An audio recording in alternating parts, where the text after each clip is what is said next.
പോലെ കുറച്ച് ഞാൻ രാഷ്ട്രീയം സംസാരിച്ചില്ല അതിനു മുമ്പ്. എന്നാലും നമ്മൾ തെരഞ്ഞെടുപ്പിന്റെ ഒരു എന്താ പറയുക കാഠിന്യത്തിലേക്ക് ചൂട് പോലെ തന്നെ വലിയ ചൂടിലാണ് തൃശ്ശൂരും മറ്റെല്ലാ മണ്ഡലങ്ങളും തന്നെ. പക്ഷെ തൃശ്ശൂരിന് ഒരു പ്രത്യേകത ഉണ്ടല്ലോ, ആദ്യം തന്നെ ശ്രദ്ധ നേടിയ മണ്ഡലം. അപ്പോൾ നമുക്ക് നോക്കാം, തെരഞ്ഞെടുപ്പ് വാർത്തകളിലേക്ക് പോകാം. ആദ്യം രാജ്യം തെരഞ്ഞെടുപ്പിലേക്ക്. Co presented by Berger paints, 100 years of trust. ഓക്കെ, അപ്പോൾ തെരഞ്ഞെടുപ്പ് വാർത്തകളിലേക്ക്, തെരഞ്ഞെടുപ്പ് വർത്തമാനങ്ങളിലേക്ക് എത്തുകയാണ്. ഞാൻ തൃശ്ശൂരിലെ ഈ രാഷ്ട്രീയത്തിലേക്ക് കിടന്നാൽ ഈ സ്നേഹമൊക്കെ ഉണ്ടാവുമോ എന്നുള്ളതിന്റെ സംശയം. പക്ഷെ ആദ്യം തന്നെ പറഞ്ഞു, ഇല്ല, ഞങ്ങൾ പല രാഷ്ട്രീയ പാർട്ടികളുള്ളവരാണെങ്കിൽ പോലും ഞങ്ങൾ ഒറ്റ കെട്ടാണെന്നല്ലേ. അപ്പോൾ എങ്ങനെയാണ് ചേച്ചി ഈ രാഷ്ട്രീയത്തിലൊക്കെ സജീവമായിട്ട് ശ്രദ്ധിക്കാറുണ്ടോ? ഈ വനിതകളുടെയൊക്കെ ഒരു സാന്നിധ്യം ഇവിടെ ഉണ്ടോ രാഷ്ട്രീയത്തിൽ? ഉണ്ട്.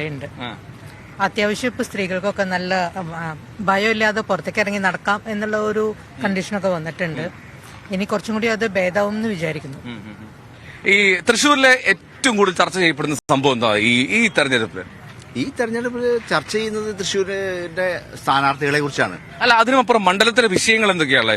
വിഷയങ്ങൾ എന്ന് പറഞ്ഞാൽ എല്ലാവരും ഇപ്പൊ വികസനമാണല്ലോ. പക്ഷെ ഇപ്പോഴത്തെ ആ വികസനത്തിന്റെ കാഴ്ചപ്പാടൊക്കെ മാറിയിരിക്കണു. ഇപ്പൊ പേഴ്സണലൈസ്ഡ് ഇതാണ്. ഇപ്പൊ വ്യക്തിപരമായിട്ടുള്ള അങ്ങോട്ടും ഇങ്ങോട്ടും അങ്ങേര് ശരിയില്ല ഇങ്ങേര് ശരിയില്ല എന്ന് പറഞ്ഞിട്ട് രീതിയിലാണ് ഇപ്പോഴത്തെ പോക്ക്. ശരിക്കും വികസനം നോക്കുമ്പോൾ നാച്ചുറലി ഞാൻ എന്റെ കാഴ്ചപ്പാട് വികസനം നോക്കുമ്പോൾ നമ്മുടെ സ്വന്തം സുനിൽകുമാർ തന്നെ ഇവിടെ ജയിക്കണമെന്നാണ് എന്റെ ആഗ്രഹം. അങ്ങനെ ജനകീയനാണ്, എല്ലാവർക്കും തൃശ്ശൂർക്കാർ വെച്ച് ഐഡന്റിഫൈ ചെയ്യാൻ പറ്റിയ ഒരാളാണ് അങ്ങേര്. എല്ലാവരും കണ്ട, എനിക്കറിയായിരുന്നു, ഞാൻ ഇതാ നോക്കിയത്. ചേട്ടാ ചോദിച്ചത് ഒരു മിനിറ്റ്, ആ ചേട്ടൻ എന്തോ അഭിപ്രായം പറഞ്ഞു. ചേട്ടൻ ഇങ്ങോട്ട് വാ, ഇങ്ങോട്ട് ചേർന്നത്. ഈ വാക്കേഴ്സ് ക്ലബ്ബാര് പ്രശ്നക്കാരല്ല, കുഴപ്പമൊന്നുമില്ല. ആ ഒരു കവിയാണ്, അതുകൊണ്ട് അല്ലല്ല. തെരഞ്ഞെടുപ്പിനെ കുറിച്ച് എനിക്ക് പറയാനുള്ളതെന്ന് വെച്ചാൽ ഇതൊരു അവസാനത്തെ തെരഞ്ഞെടുപ്പാവരുത്. ജനാധിപത്യം അട്ടിമറിക്കുന്ന പാർലമെന്റിലെ പ്രതിപക്ഷങ്ങളെ മുക്ത പാർലമെന്റ് ആഗ്രഹിക്കുന്ന ഒരു ഭരണകൂടമാണ് നമ്മുടെ രാജ്യത്ത് നിൽക്കുന്നത്.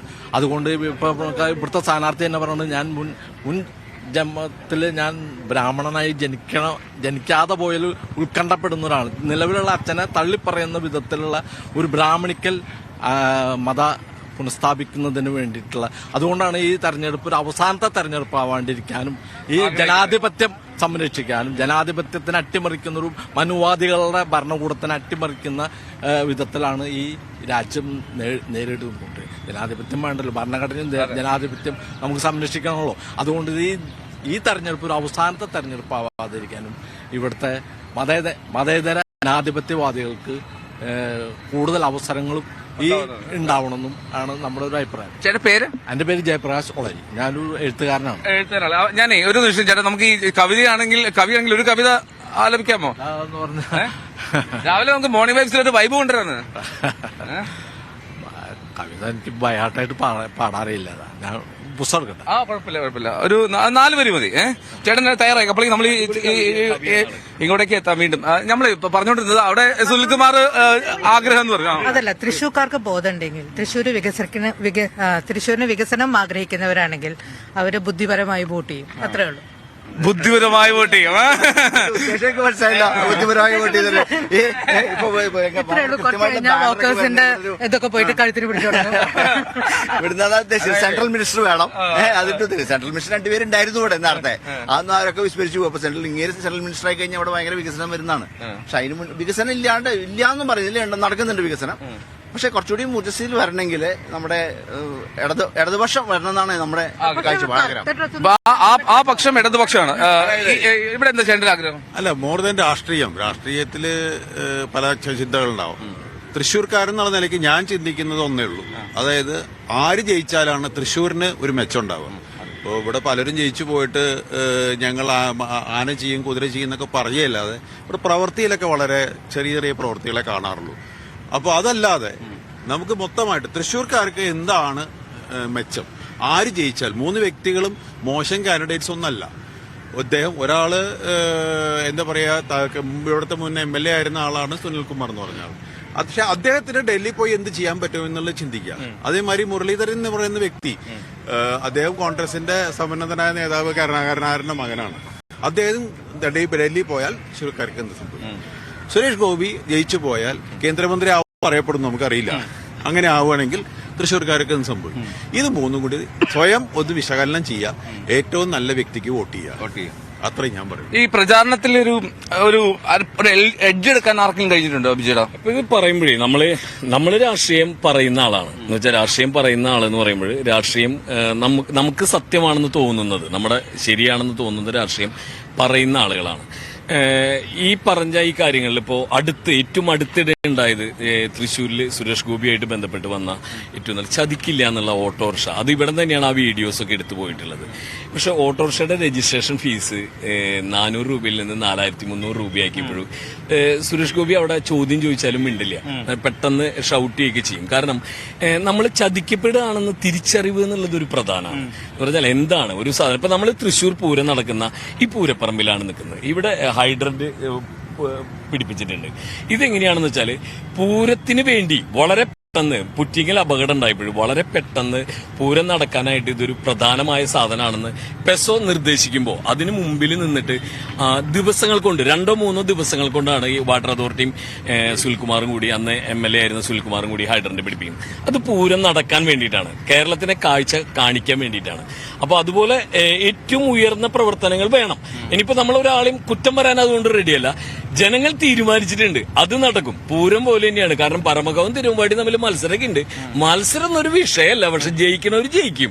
അത് നമുക്ക് ഇലക്ഷൻ കഴിയുമ്പോൾ കാണാം. അത് നമ്മുടെ മുമ്പിൽ ഒരു ചരിത്രമാവാണ്.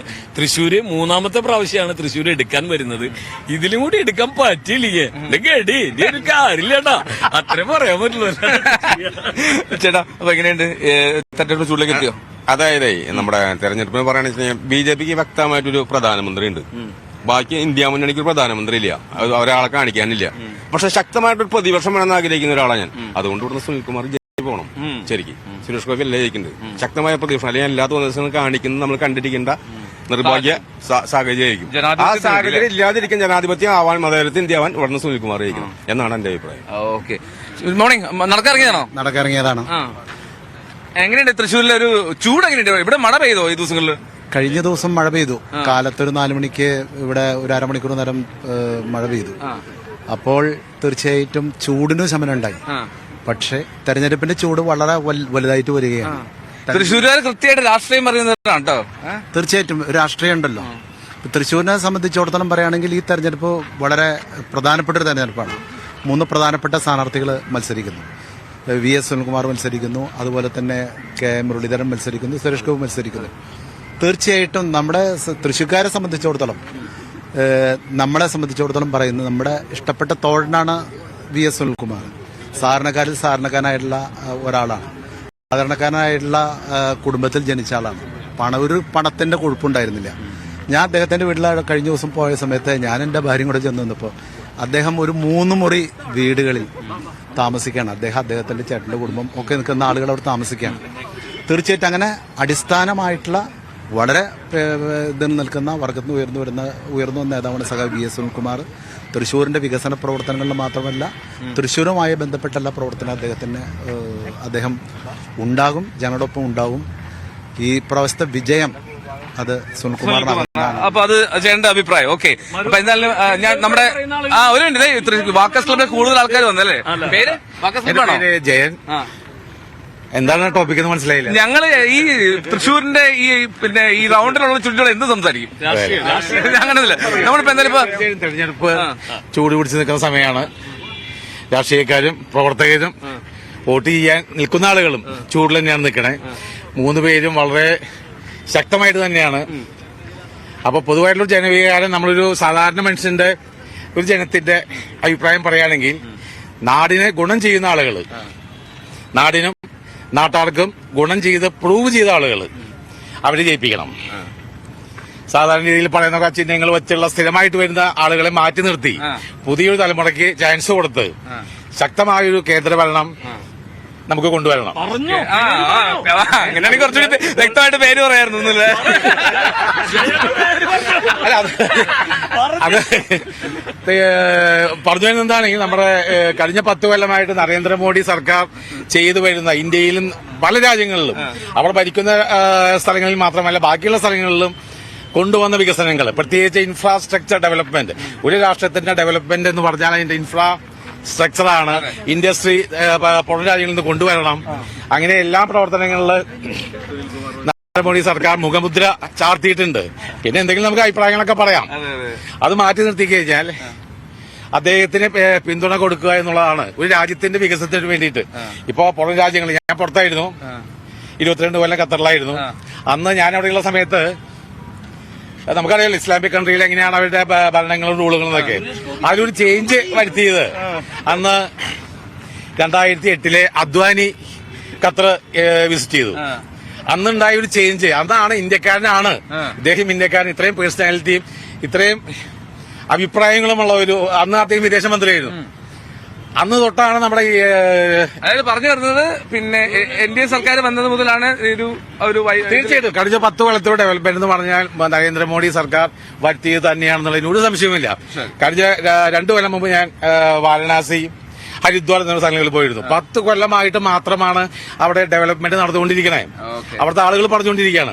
അതുകൊണ്ട് അദ്ദേഹത്തിന് സപ്പോർട്ട് ചെയ്യുന്ന രീതിയിൽ. അപ്പൊ നമ്മുടെ കേരളത്തിൽ വികസനം നടക്കുന്നില്ല എന്നാണോ? വികസനം നടക്കണല്ലോ. നമുക്കറിയാലോ എന്തൊക്കെയാ വികസിച്ചതെന്ന്.